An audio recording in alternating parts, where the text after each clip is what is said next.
Meron na ba tayong title? Si ano kasi paano ko parang na business. Okay? Ang ating title is about mana. Ano ba itong mana? Iintindihan natin sa mana. Ito yung sa Old Testament, and in Christmas is bread. Okay. Ang question natin muna is, how we revere, honor, and living God. Ibig sabihin, revere, ginagalang, o ino-honor natin ang living God, ang Panginoon. How much do Christian parents the importance of God, yung importansya ng bilang Kristiyano, bilang mga magulang, bilang mananampalataya. Ano ba ang importante sa Panginoon sa inyo? How much do we do? Sometimes, sinasabi na natin, tinuturo natin sa mga kabataan, sa mga maliliit pa nga yung mga bata, itinuturo na natin hanggang sa tumutong sa elementary, hanggang maka-ano sila ng pag-aaral. Ayun, thank you. Sa pag-aaral, sinasabi natin sa mga ating mga anak, mga estudyante, anak, huwag kang mag-iisip ng school. Kailangan papasok sa mga. Lagi natin sinasabi yan. They give an education our children not to skip school, but when it comes to church matter, we say, church can be skip. Ibig sabihin, pag pinag-uusapan na ang church, pwede natin mismo tayo nagsasabi, okay lang yan, pag-skip ka ng church. Mismo sa mga magulang natin na nalilibig. You know, when you realize, when you skip church, you are teaching your children it's okay to skip. I don't need to go to church today. Hindi ko kailangan pumunta ng church. Nanonood na lang ako sa YouTube. Yan ang nakikita na kung ano nakikita na ginagawa ng magulang, ginagawa ng mga anak. Hanggang sa pinalalaki na niya. Okay? That brings into us, nagkakaroon tayo ng callous attitude towards the living God. We consider Him cheap.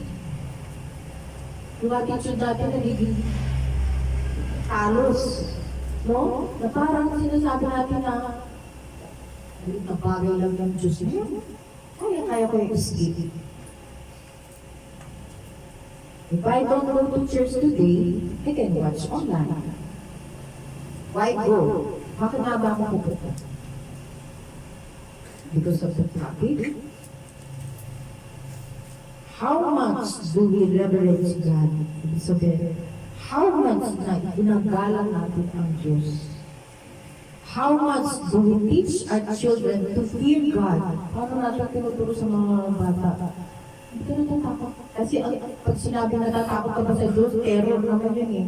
Hindi, ibig sabihin, Lord, mahal kita kasi may takot ako sa Diyos. Hindi ko gagawin yan kasi yun. Mahal kita, nasamba kita. I honor you, Lord. Yun yung ibig sabihin na takot, fear of God. Tinuturo ba natin yan sa mga anak? That no matter what happened, God is supreme. How much are teaching them? How much are preparing the next generation for the end times? Paano natin prepare yung mga kabataan sa end times? No? How much we doing that? Or just simply entertaining church? Very sadly, church today has become a community center of activities, social clubs. You go to a social club, there's drinking, feasting, there's a band that play, and there's many activities. Maraming lalagay mga churches, ginagawa nilang activities ng church, entertainment. Napakalungkot talaga. May sa banda roon, may nagdadal, banda rito, may nagkakart. Kasi tapos ng church, ginagawa nilang gano'n. You rush to multiple church service every day or orchestrated to the right God. 1.5 hours everything must finish. Katulad ng sinasabi, kailangan 30 minutes matapos na siya kasi may susunod na service. Susunod ulit yung service, nag-aantay yung susunod na service. Ginawa natin sinihan. Di ba yung sinihan gano'n? Pagkas ng may nag-aantay sa labas, bilisan yung palabas nila. Ginagawa mo gano'n ang kakalungkot. Kasi they waiting to move in. So which means there is no room for God. For you to wait on God to listen to God's word. No room, no place. Walang place sa inyo, walang lugar sa inyo si Lord. We go through the motion of activity. Is that what church should be? Yan ba ang church na sinasabi? So everything certainly because a form of entertainment or forcing feeding. Pinuforce mo yung pakainin dahil bilisan mo yung oras, may susunod na If you get admired, sometimes, di ba pag nagpupunta tayo ng ospital, anong ginagawa sa ospital? Ang mga doktor, chine-check up siya, binibigyan siya prescribed medicine, and the dutiful, yung mga nurses, ginagawa nila yung trabaho nila, yung so dedicated around the clock. They come to check your blood pressure. Even, hindi naman kailangan. Laging nila yan around the clock, ginagawa nila yun. Duty nila yun. Okay, even though it is certified okay, still have to check. Lagi nilang sine-check yun. And then they come dutifully, give your medicine in the morning and in the night. And if the doctor wants you to be injected, pagka gusto injection ng kayo, injection na. Gagawin ng nurses. Tama po ba? And they say goodbye. Ganun ang ginagawa. Tama po ba? Hindi na nagtatambay ng nurses, nakikipag-control sa ito.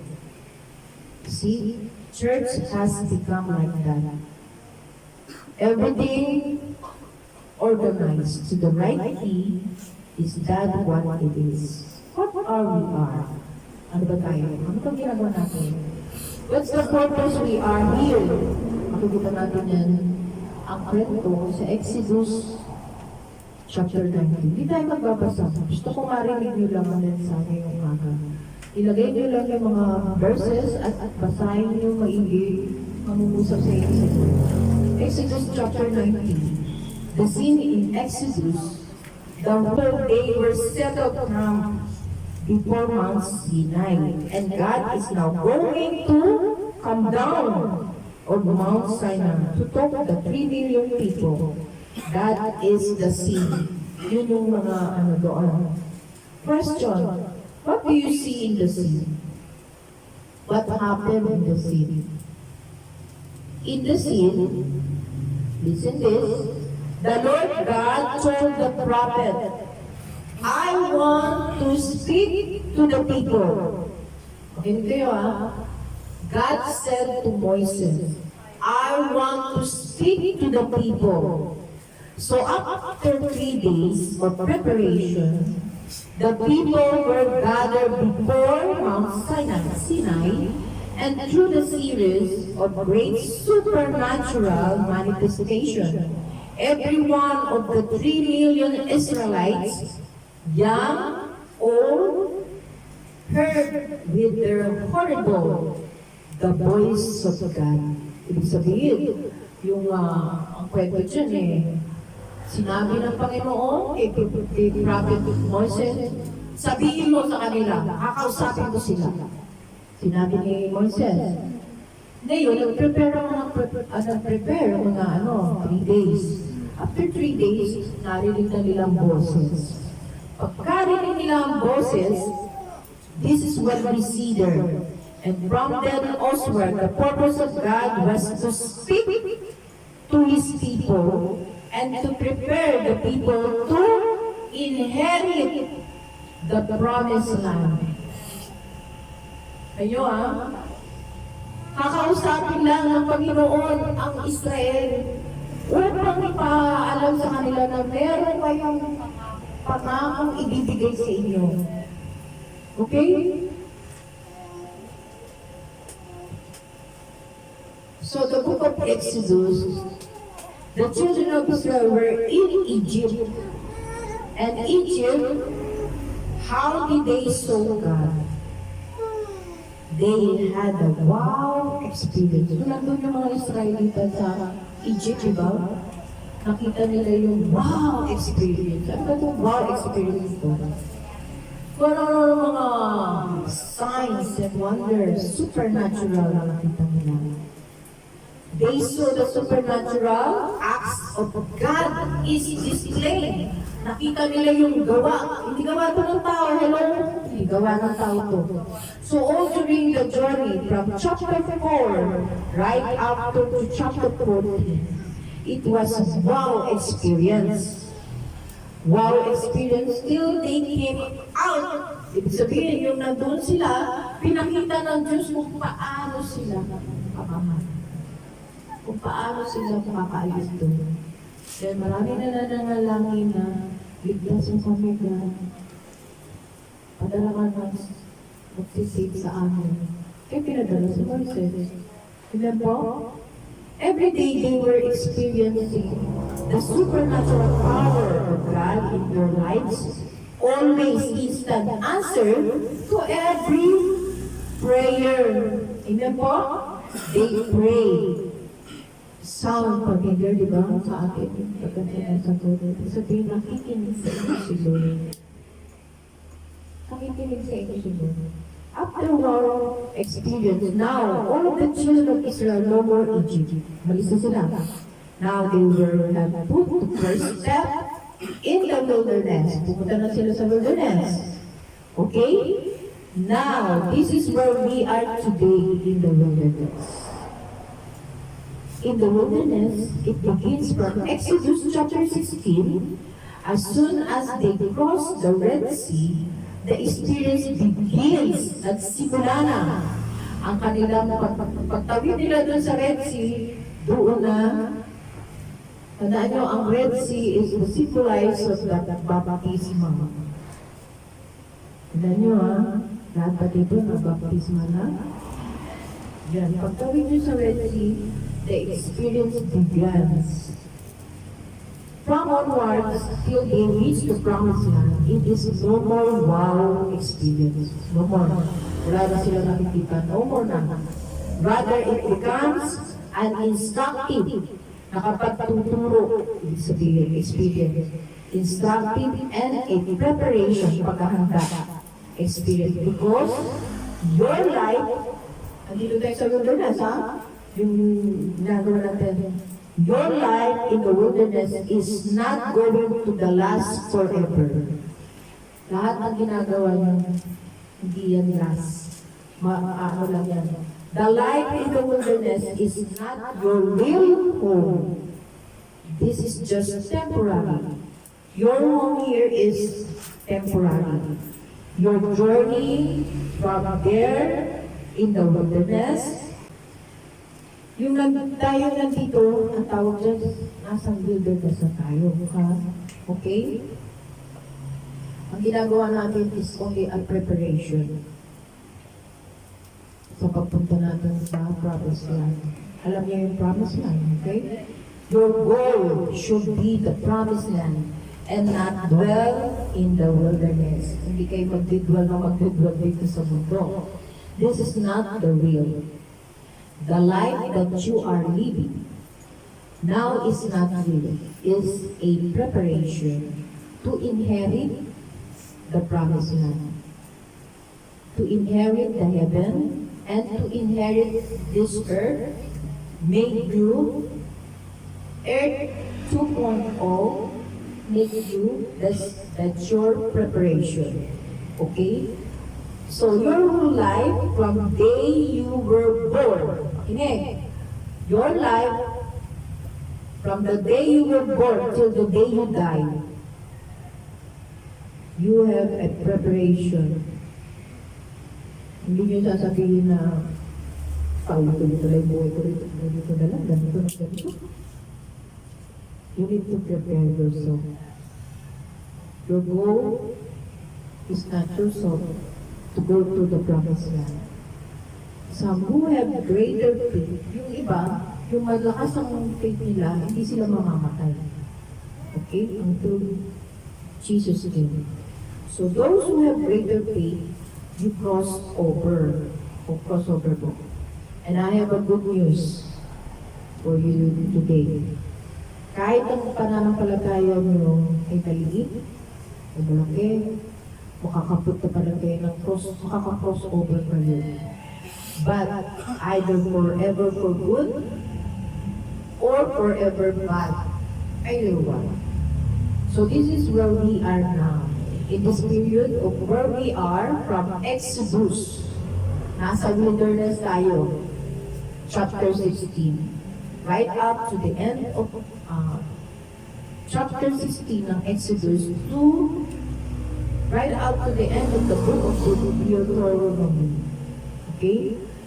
If you read them very carefully, you will find very less wow experience. Nakikita niyo doon na ito na kayong magiging masaya sa kwentong yun. From Exodus 16 to Deuteronomy. Kasi may mga ano ngayon na bawal, lolo. Okay? But more of instruction, more of preparation to enter it, the promised land. The goal is the promised land. The goal is not your target. Your sight is not in the wilderness. Hindi nyo tinatarget na manatili na lang kayo sa wilderness. Sino gusto sa wilderness dito manatili? Ayaw. Diba? Did you ever realize that? See, with the manna, starting manna, that fell, they were making pancakes. Exodus 16. So why they were asking for garlic? Naiintindihan niyo po kayo mga Israelite nung araw, pag sinasabi nila, I want garlic, I want onion. Baka nila sinasabi nila, gusto nilang bumalik ulit sa Egypt. Gusto nila, kahit pagpaalipin sila sa Egypto, gusto nila makakain ng garlic at saka onion. Kaya yun yung sinasabi, no? Binigyan sila ni Father God ng mana. Hindi sila nakapento. Lagi nilang sinasabi, asking for garlic because they are all like garlic bread. So they want garlic, they want garlic and onion. They wanted all this, but they forgot one thing. God was giving them better food, manna. Ito yung better food talaga. And we read in the scripture, for 40 years, God laid on manna. From beginning of chapter 16 in Exodus, He rained on manna day and night.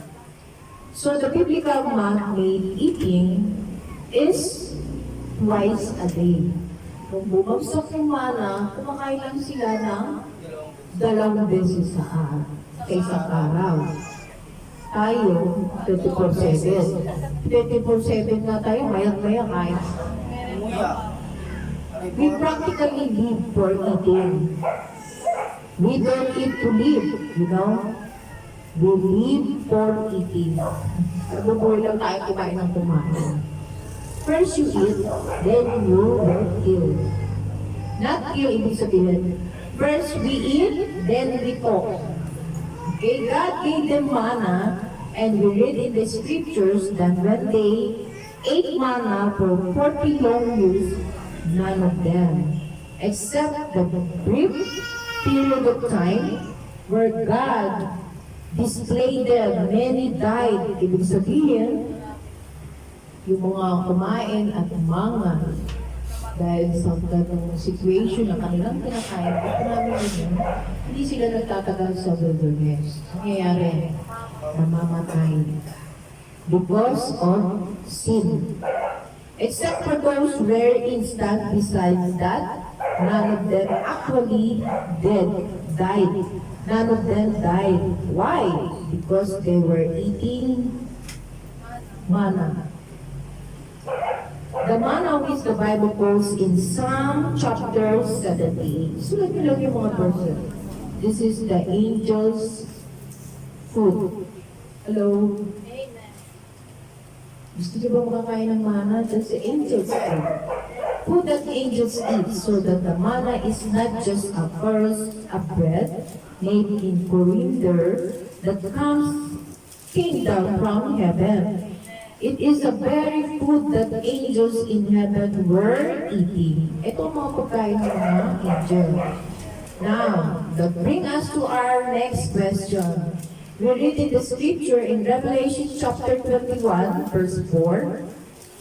Ang sabi doon, there is no hunger, there is no pain, there is no disease, there is no nothing in heaven, so why eat? Tanong natin yan kasi may sinasabi na bakit kumakain yung angel, bakit may pagkain ng mga angel. And sabi sa Revelation na daw no more hunger, no more diseases, no more pain, di ba? So heaven. There's no hunger, why eat? So this must be something strange. And let me explain to you what the scripture really meant. Where we all have wrong understanding, mali ang ating pagkakaintindi of the scripture or at least spiritual realities. Iniisip natin kasi pag sinabi natin pagkain,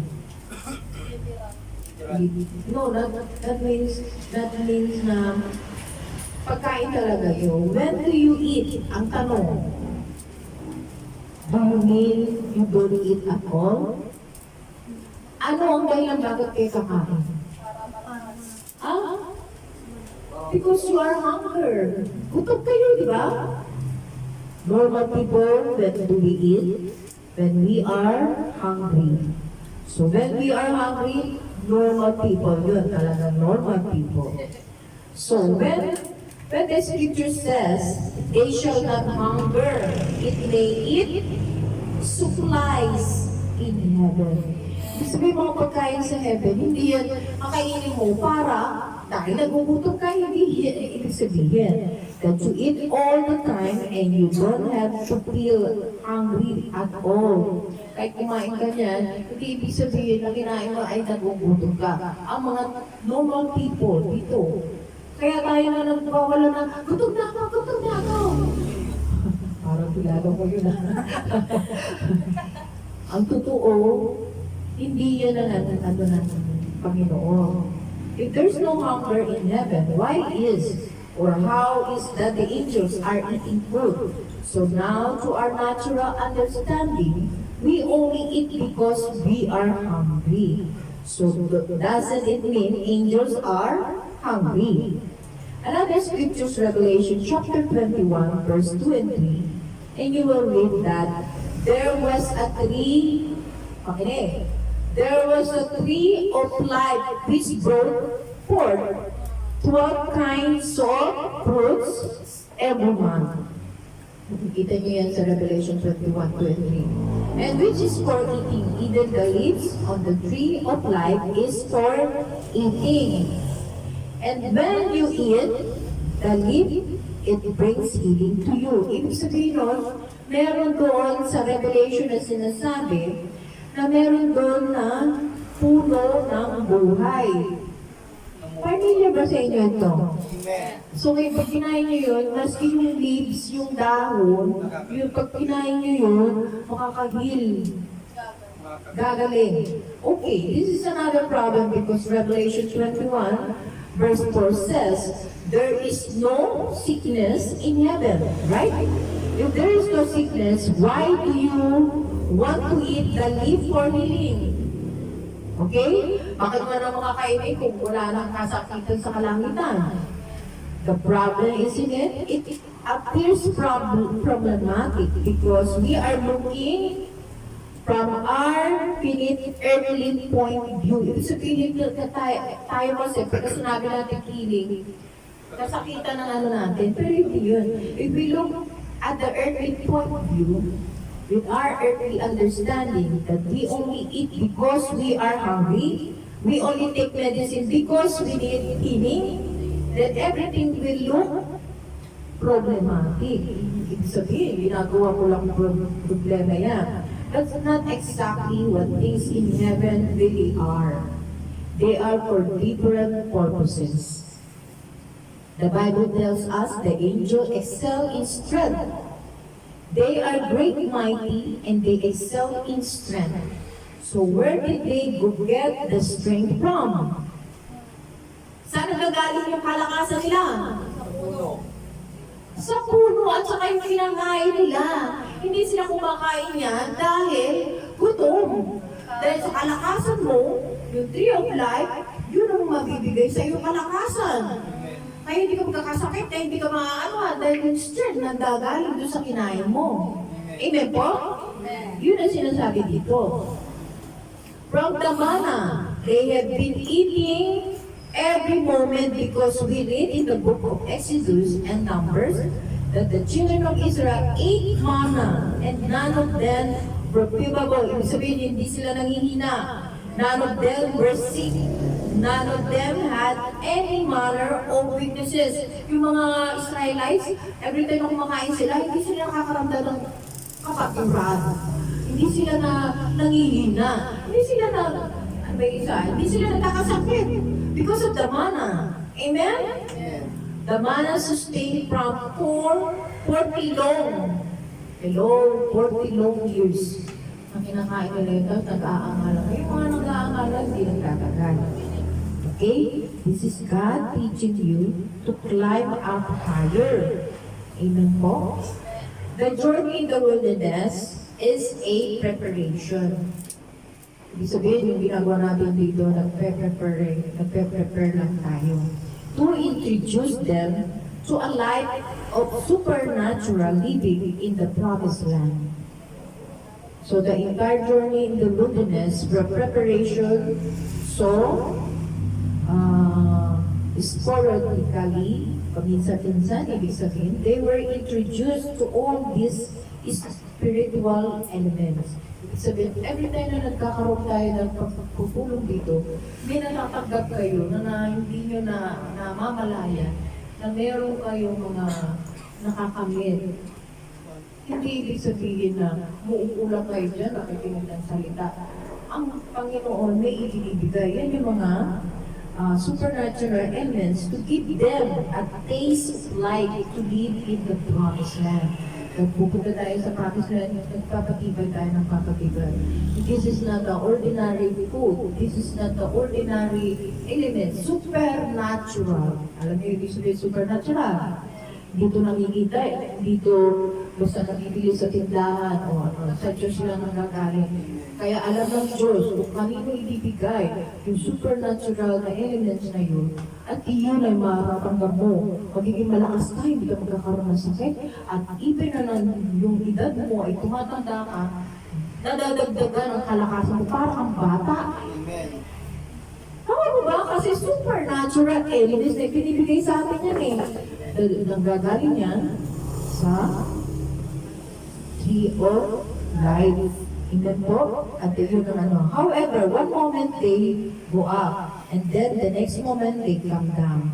As is this, they are spiritual life. One moment, sometimes yung ating paglilingkod, napipil natin na, ay, yes Lord, yes Lord. Tapos mamaya, pagkatapos na ng church, bumababa na kayo.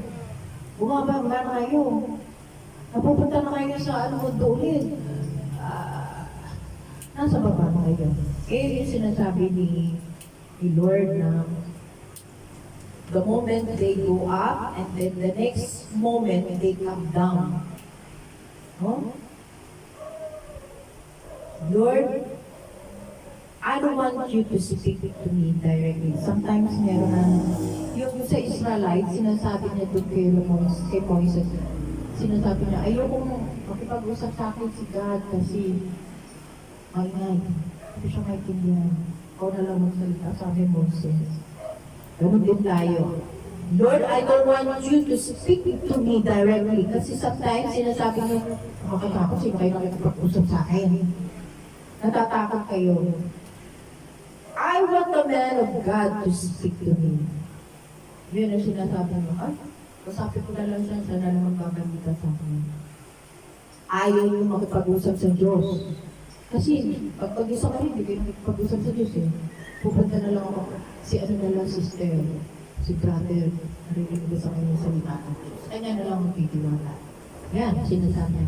I want a human hand to touch me and pray for me. Ayaw yung nagagaling sa Panginoon yung touch sa inyo. Gusto niyo pa magagaling sa iba. And this is what we are doing in our Christian life now.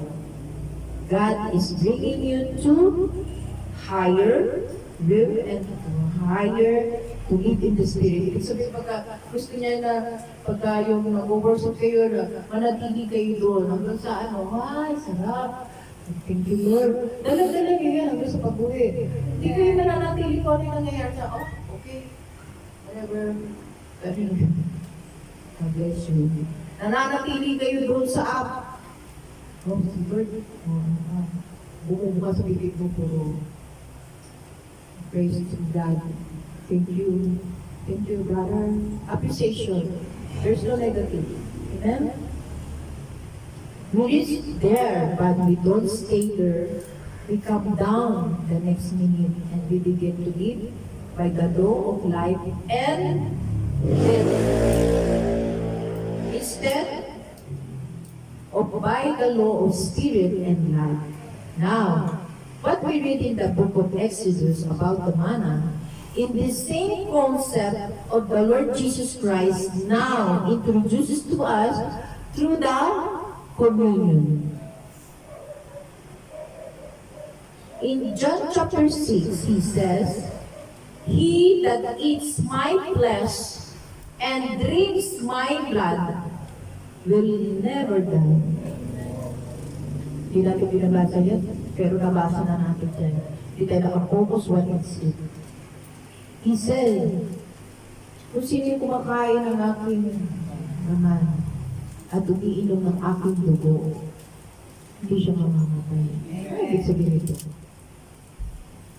Challenge ko kayo, please dedicate that. What did the Lord Jesus Christ meant when He said, "He who eats my flesh and drinks my blood will never die. He will live forever and ever." And what did He mean by that? What is the flesh and what is the blood? We read in John chapter 13 that when He took the Passover, the bread and the wine, He said, "This represents," kita niyo "this represents my blood," represent flesh, and this wine represents my blood. And the Apostle Paul carries this further, the 1 Corinthians, ito yung madalas natin sinishare ko sa inyo, 1 Corinthians chapter 11, to say, if you eat, if you partake, if you the Lord's body and His blood, worthily. Ano yung sabihin ng worthily? Karapat-dapat. Karapat-dapat ba kayo? It also means you can take it casually without giving importance to it, without respecting it. You can be so casual about it, it becomes a religious activity, not in encounter. O pag nagpupukilan tayo, oh, yes, Lord.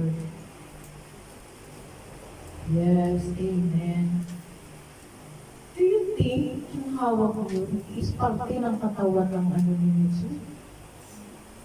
Hindi natin nila-respeto. Ibig yung dugo. Ay, na-Diyos yan. Imagine nyo, Lord, sa patak ng dugo. Kahit hindi ako nakarating dyan, naniniwala ako, itong dugo. Ano, ang aking iinumin ay mananalaytay at mamimilahan sa aking katawan. That's believing. Yung maniniwala ka. Amen? Ibig sabihin na i-encounter nyo, pero pagka binabaluan nyo, hindi nyo nire-respect ang elements na sinasabi ko. Now, you can take communion either every Sunday. Some churches are traditional Hindi, once in a month yung ginagawa natin. So when you take it once a month, 12 times a year, it's just another religious activity. Oh, alay, religious activity pa rin ginagawa natin. But, take the represents that everybody drink together at the same time. We just want to drink and eat it so that we can live immediately. Ibig sabihin, pagka tinitingnan natin at iniinom natin yun, gusto natin ma-board like, hurry up, yung madali. But the scripture says, he who partakes it worthily, pay attention, the word worthily. Karapat dapat ka bang uminom yan? Karapat dapat ka bang kumain yan? Sa Panginoon? Amen? Amen. If you partake it worthily, the Apostle Paul writes that you shall not die, right? You will not sickness, you will not be weak, you will not die. Those three words are the exact same words experienced in the Old Testament when they ate manna. Same exactly. Pagka ginagawa nila yun, lumalakas sila. Hindi sila nagkakasakit. Never. In 40 years, hindi sila nagkakasakit. Do you believe that in communion is the same? Amen. Kaya mo natin hindi re-respetuhin ako na ito pa. Hindi natin nare-respeto porque isang lang okay. Now, I show you another spiritual mystery. You take the manna, you take the Lord's body now, we put them together and we need to eat will now translate to another factor. What do they really signify? The fruit from the tree of life. Yun ay ibig sabihin.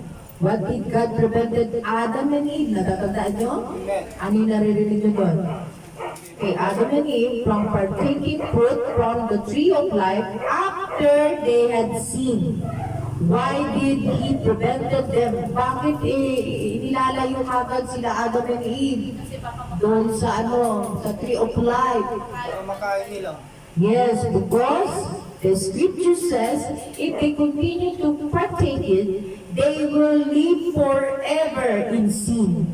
Live forever and ever, because it is the continually partaking of the fruit from the tree of life that keeps you living forever and ever. Okay, mula nung narinig ko, oh Lord, ang sarap marinig mo. Binibigay mo sa amin, nakakakain na pala kami ng tree of life. Amen po? Amen. What was the death of Adam and Eve? Besides spoken, pakinggan nyo, kung ano ang dahilan, ang kinamatay nila, Adam and Eve. Besides the spoken word of God, that they will die. Yung pagsalita ng Panginoon, you will die. Is the prevention from eating the fruit of life. It is that fruit that gave them life. So the moment they stop eating it, they slowly begin to decline. Ibig sabihin, mula nung yung prutas na kinain nila, binitawan nila. After that, you will die. Ibig sabihin, na-stop ang pagkain nila kaya, mananatili na silang mamamatay. Ibig sabihin, begin to decline. Decline is tinanggihan, in health, decline in living. So that which they lost. Now the Lord Jesus says, I am the living bread. Ooh! Amen po? Sabi nyo, Jesus is the living bread. Jesus is the living bread. Wala ka namin. Ito, sabi ko. Jesus is the living bread. Yes. Ayaw ko na kayo yung living bread. O, ang sabi niya, I am the living bread. He said, not just the manna. The manna is the created thing. It's something God created. Ibig sabihin yung manang ginawa yan ng Diyos. Hindi yan kay Jesus mismo. Si Jesus ang buhay na tinapay. Amen. Ano po? Tapos sabi niya, He says, I show you better way. I am the bread. I am the tree of life. Oh man, Lord, thank you. Hallelujah. So that brings us now, we have A. Kinig ha? A plus B equals C. A is manna, B. B is the communion, and C is the fruit from the tree of life. But we don't stop at C. I know, I show you something better. Jesus said, yeah, di ba? The question is, what is something better? Higher than the sea. You see, there's another factor that is higher than the sea. The higher than the sea is what we experienced before the Mount Sinai. Yung sa bundok. Oh, but tayo doon, the 3 million people gathered before the Mount Sinai and they heard the horrible voice of speaking to them. They had a visionary experience. They saw the glory of God. They had the audible experience. Narinig nila. They heard the voice of God, di ba? They see the glory of God. They sensory experience because they broke it clear. So pinakikita, oh, may clouds. Oh, naririnig ko ang Diyos. Amen? So ngayon natatakot sila. They experienced that the awesome and the fear of God, they saw, they heard, and they felt. Three-dimensional experience with God. Look at the reaction of the Israelites in Exodus chapter 20. We read, they told the prophet Moses back then, oh Moses, this is too much for us. We don't want to hear. You talk to us, we will hear you from you. But we don't want to hear directly from God. Ang sinasabi ng mga Israelita, ikaw na lang kakausapin namin, ayaw namin direct to God. No? They said we cannot bear this experience. As a result, God stopped talking to them directly because they asked Moses to speak for us. God to speak to you directly. You wanted God to speak through the prophet. Kung ba gusto nyo? Speak to apostle, speak to an evangelist, speak to the pastor, speak to a teacher. You wanted second-hand sources. You didn't want God to speak direct, like telecast to you. You don't want that. You want second-hand information. So the Lord stopped talking. Makikinig po ba? Ayaw na ayaw nyo. Kasi nga, ayaw nyo ng discipline. Ayaw nyo lahat ng may maririnig. Maingay ka! Lahat bawal. Tama po ba ang salita ng Diyos? Amen. Ang sakit naman niya, Lord, ayoko. Hindi ka kaintindihan eh. Ayoko na lang, siya na lang magpapag. Si Pastor, si ano, Matthew, sila na lang. Second hand na gusto niya. Ayaw niya makipag-usap. So ngayon, ginawa ng God. The Lord stopped talking. And He only spoke through the prophet Moses. Tama po ba? Lagi natin sinasabi yan. Si Sister Sorda ay, basta ka lang po. Ay, okay naman yan eh. Hindi tayo natatakot sa Diyos na naglalang sa atin, na nagbigay ng buhay sa atin. Kaya tayo na lumalakas kahit nararamdaman na tayo na masakit. Pero nakakagalaw pa rin tayo. Ganun po, marami mga bagay na hindi natin naiintindihan. Yung mana at yung communion ay the tree of life. Kapag hindi natin nare-respeto, are you worthy to take the bread, the flesh, and the blood? Binabaliwala natin. Amen po? Amen. Kailangan natin maintindihan na tayo mismo ay maisip natin, Lord, hindi ako talaga karapat-dapat tumanggap niyan. Pero Lord, gusto kong ma-encounter ka. Gusto ko magkaroon ako ng lalim na ugnayan sa iyo. Gusto ko kang makilala pa. Tama po ba? Amen. Pero paano natin siya mga ayaw nyo na makapag-usap sa kanya kasi pag nag-iisa na kayo wala na kayo naitindi kundi mundo. Ganyan. Pero hindi nyo siya nakausap for the meantime na sinasabi niya na anak, isang oras bigyan mo ko ng makipag-usap to sa akin. Ganun din ang mga magulang, diba? Amen. Anak, gusto ko itong makausap ngayon. Busy ako. Ang busy mo? Natok ako eh. Busy ako. May ginagawa ako. Ganun din ang ginagawa natin sa Panginoon. Bigyan mo ko na isang oras na makinig ka lang ng salita ka. Kahit natutulog ka, gigisingin kita ng salita ka. Amen po. Yan ang pagmamahal ng Diyos. Huwag natin bastusin.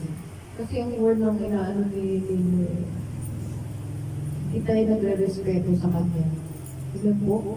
So ngayon, ang ating naaalala pagka every time na nagkukumpinyon ko, tanongin niyo sa sarili niyo, dapat pa ako tumanggap nito, Lord.